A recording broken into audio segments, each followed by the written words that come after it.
Hello, this is Alina here from Drone Film Guide, and in today's episode we're going to take you through the drone version of this technique.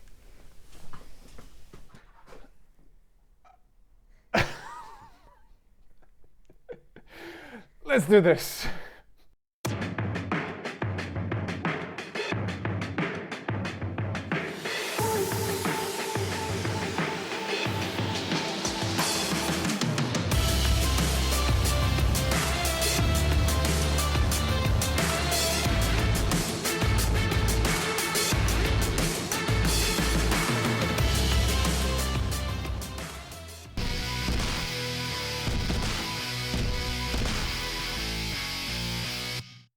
Hello and welcome to Drone Film Guide, the channel where we learn to fly like filmmakers. My name is Stewart.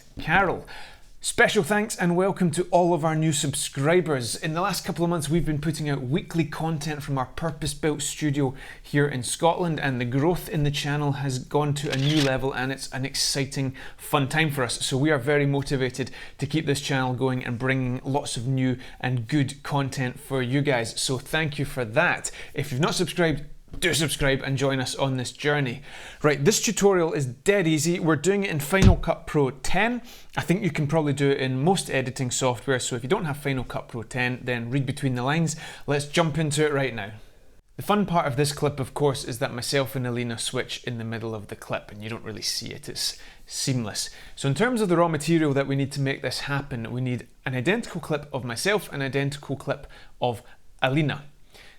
For the purposes of this exercise, we have used point of interest. I'm not explaining here how to use point of interest, but set up your point of interest around a center point and then switch out your subject. So in this case, Alina was in the center of the clip, a few rotations around Alina, leave the drone flying, keep going around Alina, she comes out, I come back in, we get some more rotations of myself, and there we have the two pieces that we need to make this effect.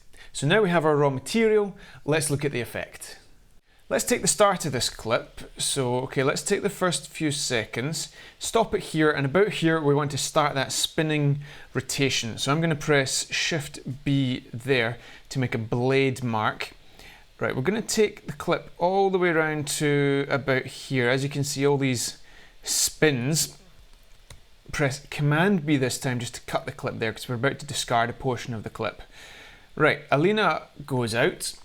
I'm on my way in, here I come, and we want the clip to join at a similar kind of point. So I'm going to take it there, cut that out, and let's see, it's going to take me a bit of playing around, a bit of trial and error to get an almost identical transition point. So let's see how that looks.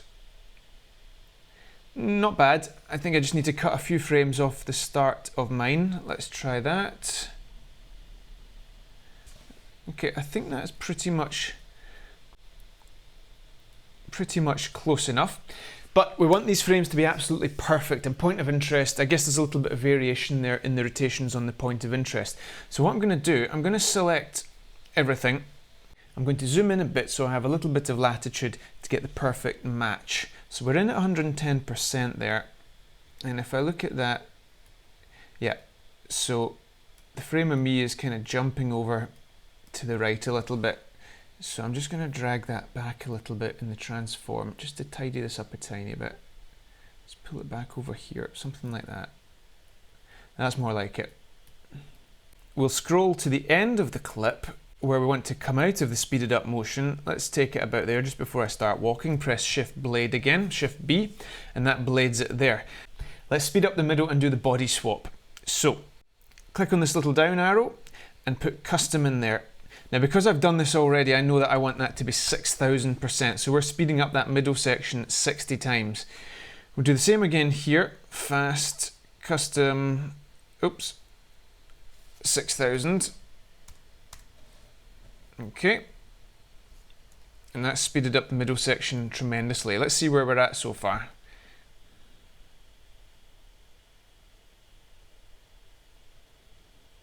Not bad, not bad, pretty good start. Off I walk, but I want this to be really, really smooth. So to make this middle part perfect, I'm just going to put a tiny little cross dissolve in the middle, only let's say 4 frames, and that creates, you see that? that creates that blurring of the transition there. You won't see it because it's going around so fast, but it just makes that little bit smoother. Almost didn't need it, it was so accurate there, it was pretty good. But I quite like that. The final piece of the puzzle here is to add a motion blur effect. If you saw our drone FPV tutorial, if you didn't check it out, it's pretty cool. We added some motion blur effects. I've put a link in the description to some of the ones that you can access for free and some tutorials on all that kind of stuff. It really just cleans it up and makes it look really cool. So here we are in Final Cut. Motion blur, moderate motion blur 2.